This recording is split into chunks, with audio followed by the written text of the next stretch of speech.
இந்தியாவின் மிகப்பெரிய நிறுவனங்களான ரிலையன்ஸ் இண்டஸ்ட்ரீஸ், HDFC வங்கி மற்றும் TCS ஆகியவை சமீப காலம் வரை குளோபல் டாப் 10 மார்க்கெட் கேப், அதாவது உலகளவில் டாப் 100 நிறுவனங்களில் இடம்பெற்றிருந்தன. ஆனால் தற்போது ஒரு இந்திய நிறுவனம் கூட அந்த பட்டியலில் இல்லை. ரிலையன்ஸ் 57வது இடத்திலிருந்து தற்போது 106வது இடத்திற்கு சரிந்து உள்ளது.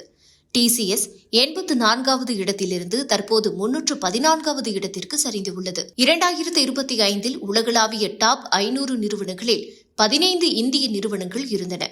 அது தற்போது வெறும் 9ஆக குறைந்துவிட்டது. சரிவுக்கான காரணங்கள்: மேற்காசிய போர், ஈரான் இஸ்ரேல் பதற்றம் மற்றும் மே 17 சமீபத்திய UAE அணுமின் நிலைய தாக்குதல் காரணமாக கச்சா எண்ணெய் விலை பேரலுக்கு 111க்கும் அதிகமாக உயர்ந்துள்ளது.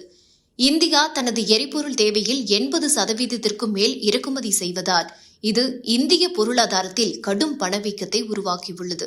FII வெளியேற்றம், அதாவது ஃபாரின் இன்ஸ்டிடியூஷனல் இன்வெஸ்டர்ஸ், வெளிநாட்டு முதலீட்டாளர்கள் இந்தியாவிலிருந்து பெருமளவு முதலீடுகளை திரும்ப பெற்றுள்ளனர்.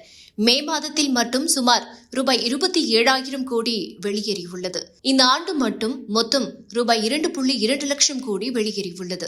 ரூபாய் மதிப்பு வீழ்ச்சி, டாலருக்கு நிகரான இந்திய ரூபாயின் மதிப்பு 96.25 என்ற புதிய சரிவை எட்டியுள்ளது. இது இறக்குமதி செலவை அதிகரித்து நிறுவனங்களின் லாபத்தை குறைத்துள்ளது. மேலும் உலகளாவிய சந்தையில் NVIDIA, ஆப்பிள் போன்ற நிறுவனங்கள் AI மற்றும் சிப் தயாரிப்பில் முன்னணியில் உள்ளன. ஆனால் இந்தியாவின் தொழில்நுட்ப நிறுவனங்கள் இந்த வளர்ச்சியில் பின்தங்கி இருப்பது முதலீட்டாளர்களின் நம்பிக்கையை குறைத்துள்ளது. இந்திய பங்குச்சந்தை அமைப்பான செபியின் தலைவர் துகின் காந்த பாண்டே மே 18 அன்று கூறுகையில், உலகளாவிய நெருக்கடிகள் இந்தியாவையும் பாதித்து உள்ளன.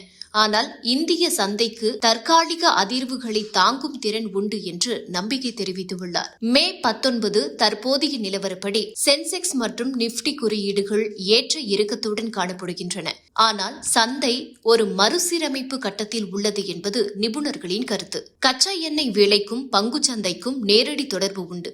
எண்ணெய் விலை ஏறினால் போக்குவரத்து மற்றும் உற்பத்தி செலவு உயர்ந்து நிறுவனங்களின் லாபம் குறையும். இதனால் பங்குச்சந்தை புள்ளிகளும் குறையும். குறுகிய கால சரிவுகளை பார்த்து பயப்படாமல் அடிப்படை வலுவான நிறுவனங்களில் நீண்ட கால முதலீடு செய்வதே புத்திசாலித்தனம். இந்த சூழல் தற்காலிகமானதுதான். இந்தியா தனது எரிசக்தி இறக்குமதியை குறைக்க UAE-உடன் குழாய் இணைப்பு திட்டங்களை முன்னெடுத்துள்ளது. இத்தகைய உள்கட்டமைப்பு மாற்றங்கள் நீண்ட கால அடிப்படையில் சந்தையை மீண்டும் சீர்படுத்தும்.